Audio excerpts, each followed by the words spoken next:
Patuloy pa rin pong magdadala ng mga pag-ulan ng easterlies sa malaking bahagi ng bansa ayon sa Pag-asa. Sa rainfall forecast map ng Weather Central, posibleng makaranas ng pag-ulan ang Central at Southern Luzon bukas. Magiging mas maliwalas naman ang panahon sa Visayas, habang uulanin ang malaking bahagi ng Mindanao. Patuloy namang binabantayan ng Pag-asa ang posibleng pagkabuo ng isang low-pressure area sa silangan ng Mindanao. Base kasi sa kanilang special weather outlook para sa Semana Santa, inaasahang daraan ng LPA sa Mindanao sa Sabado de Gloria at magdadala ng katamtaman hanggang sa malalakas na ulan. Sa linggo ng pagkabuhay, kikilos naman ito pa Central Visayas at doon magpapaulan.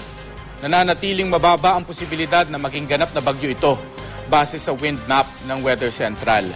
Para sa karagdagang weather update, puntahan lang ang website o Facebook page ng GMA Weather.